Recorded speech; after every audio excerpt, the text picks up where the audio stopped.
आज 5 अगस्त 2022 को IIA Indian industries association की एक स्पेशल जनरल बॉडी बैठक का भव्य आयोजन देहरादून रोड स्थित एक सभागार में किया गया। बैठक में मुख्य अतिथि आदरणीय श्री नंद गोपाल गुप्ता नंदी जी, माननीय कैबिनेट मंत्री औद्योगिक विकास तथा विशिष्ट अतिथि श्री जसवंत सिंह सैनी जी रहे। इस बैठक में आईआईए के अध्यक्ष प्रमोद सडाना जी व अन्य पदाधिकारियों ने सहारनपुर के औद्योगिक विकास के लिए मंत्री जी के समक्ष कई तरह के प्रस्ताव रखे, जिस पर मंत्री जी ने कहा कि जनपद के औद्योगिक विकास में आईआईए के सुझाव को कैबिनेट की बैठक में रखा जाएगा। जी, हमारे बड़े भाई और बीजेपी महानगर अध्यक्ष श्री राकेश जैन जी, विधायक हमारे बिलखनी क्षेत्र के विधायक मुकेश चौधरी जी, बीजेपी के महेंद्र सिंह जी, हमारे शहर के प्रथम नागरिक और मेयर हमारे बड़े भाई संजीव वालिया जी और विधायक जगपाल सिंह जी, आप सभी का इस कार्यक्रम में हार्दिक स्वागत और अभिनंदन। सबसे पहले मैं आभार प्रकट करना चाहूंगा माननीय मंत्री जी का कि इतने व्यस्त कार्यक्रम में भी जब हमने उन्हें आग्रह किया कि वो हमारे बीच आए, क्योंकि हमारे उद्यमी भाई चाहते हैं आपसे मिलना, आपसे बात करना, वो इतने सरल हृदय हैं। उन्होंने ये नहीं देखा कि मेरे पास समय की बाध्यता है, उन्होंने कहा अगर आप चाहते हैं तो मैं आपके बीच जरूर आऊंगा और उसके लिए मैं आपका बहुत बहुत आभारी हूं। और हमारे जितने भी और नेतागण हमारे बीच आए हैं उनका भी बहुत बहुत स्वागत। आप सबकी उपस्थिति से हमारा ये कार्यक्रम और भी गौरवमय हो गया है। माननीय मंत्री जी, क्योंकि मुझे कहा गया है कि बहुत शॉर्ट में आप बोलना, क्योंकि समय की बाध्यता है, आपने अभी नकुल भी जाना है, लेकिन मैं फिर भी, क्योंकि आप पहली बार हमारे बीच सहारनपुर में इंडियन इंडस्ट्रीज एसोसिएशन में आए हैं, मैं थोड़ा सा आपको इंडियन इंडस्ट्रीज एसोसिएशन के बारे में बताना चाहूंगा। इंडियन इंडस्ट्री एसोसिएशन पिछले 37 वर्षों से एमएसएमई सेक्टर को प्रोत्साहित करने के लिए, उसको सपोर्ट करने के लिए कार्य कर रही है। और ये बताते हुए मुझे बहुत गर्व है कि आज इंडियन इंडस्ट्रीज एसोसिएशन के साथ लगभग 10,000 इकाइयां, units, industries as a member जुड़ी हुई हैं। हमारे प्रदेश में ही लगभग 54 जिलों में हमारे चैप्टर कार्यरत हैं। और जहां तक बात सहारनपुर की है, सहारनपुर इंडियन इंडस्ट्रीज एसोसिएशन का एक फाउंडर चैप्टर है और मुझे बताते हुए बहुत खुशी हो रही है कि प्रदेश में सहारनपुर चैप्टर संख्या बल के आधार पर दूसरे नंबर पे इंडियन इंडस्ट्रीज एसोसिएशन में है। हमारे यहाँ पर लगभग 700 इंडस्ट्रीज इकाइयां और अलाइड सर्विस इसके मेंबर में। माननीय मंत्री जी, मुझे बताते हुए ये बहुत खुशी हो रही है कि हमारी ये संस्था डायनेमिक संस्था है। इसका सिर्फ एक ही जो ध्येय है वो है उद्योग हित, क्योंकि हमारा ये मानना है कि अगर उद्योग बढ़ेगा तो राष्ट्र ऑटोमेटिकली बढ़ेगा। और जहां तक एमएसएमई सेक्टर की बात है, एमएसएमई सेक्टर हमारे कृषि के बाद सबसे बड़ा रोजगार सृजन का एक सेक्टर है और ये बहुत जरूरी है कि हम एमएसएमई को सपोर्ट करें। इसी ध्येय के साथ हमारी संस्था कार्य कर रही है। माननीय मंत्री जी, बातें तो मुझे बहुत करनी थी आपसे, बहुत मन था, बहुत सारी चीजें बतानी थी, लेकिन समय की बाध्यता है। मैं आपसे सिर्फ यही कहना चाहता हूं कि यहाँ पर इस संस्था में एक संविधान है, उस संविधान के अनुरूप कार्य करती है और यहाँ पर हर किसी को आगे बढ़ने का मौका दिया जाता है। कोई भी व्यक्ति यहाँ पर एक पद पर 2 साल से ज्यादा नहीं रह सकता।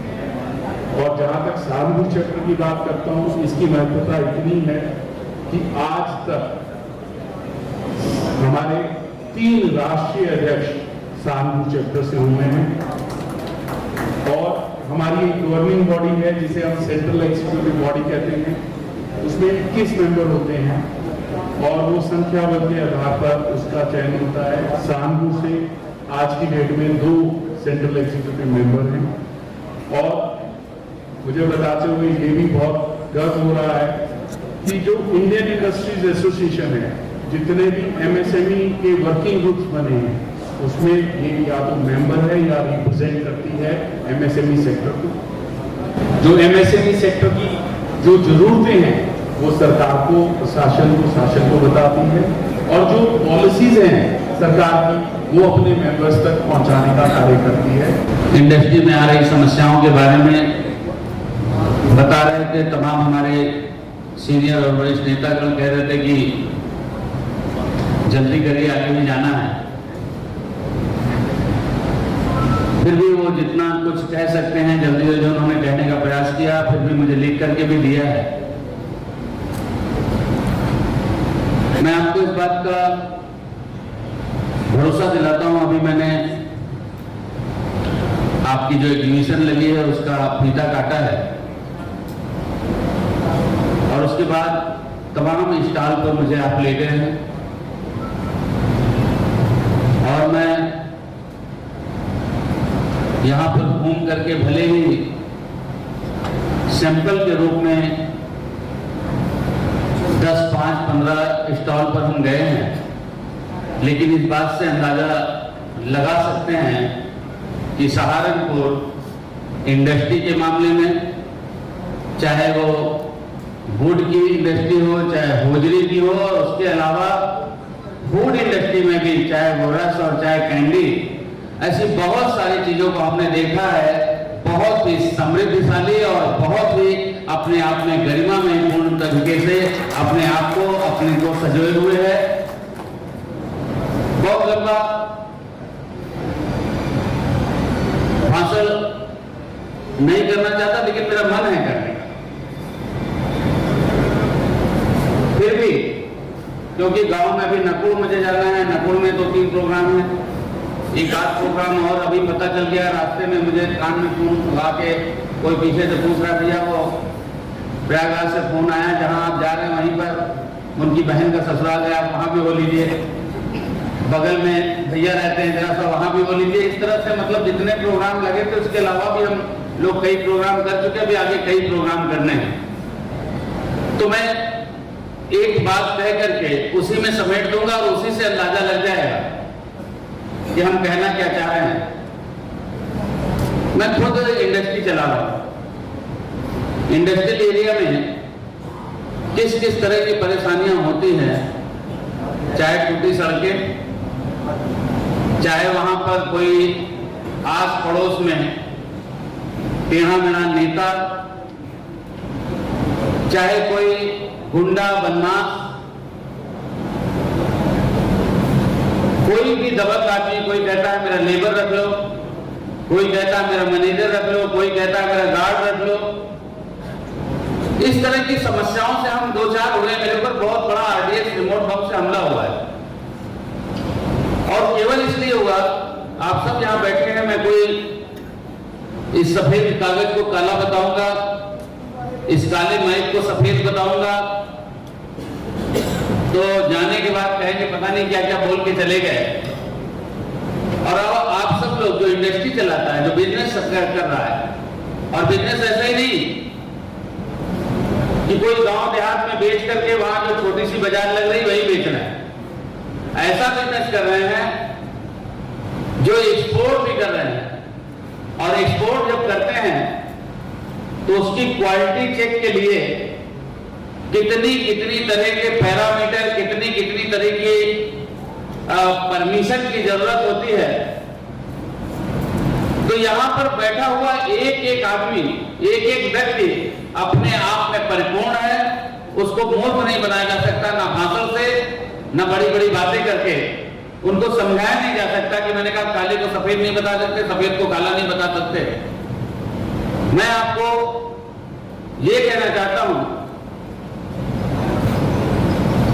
आप सब लोग चाहे पिक्चर में देखते हो, फिल्मों में, चाहे कहानी, किताब, किस्से और उपन्यास पढ़े हो, उसमें दिखाते हैं कि जिसकी खानदानी दुश्मनी चली आ रही है, 2-4 उस साइड से मर गए, पीढ़ी दर पीढ़ी दुश्मनी चली आ रही है, 4-6 उधर मर गए, 4-6 इधर मर गए, अब इसको बम से उड़ा दो, कोई चारा नहीं। ना हम किसी बहुत बड़े नेता के बेटे थे, मेरे पिताजी पोस्ट ऑफिस में 4th क्लास में निकले, ना हम किसी बहुत बड़े इंडस्ट्रीज के बेटे थे,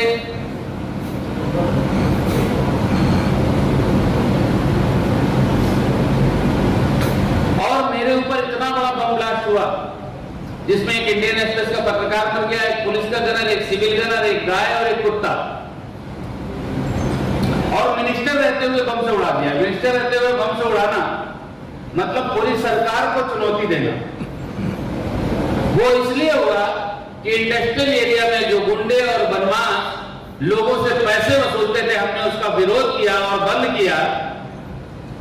तो मेरी राजनीतिक कोई हैसियत नहीं थी। मैं 30 साल का, मैं जिंदगी में कोई चुनाव नहीं लड़ा, जिंदगी में किसी भी संगठन में, किसी भी व्यापार मंडल के संगठन में, आईआईए या किसी तरह के संगठन में कोई मेंबर भी नहीं रहा चाह रहा। और जिंदगी का पहला चुनाव लड़ा आदरणीय केशवनाथ त्रिपाठी जी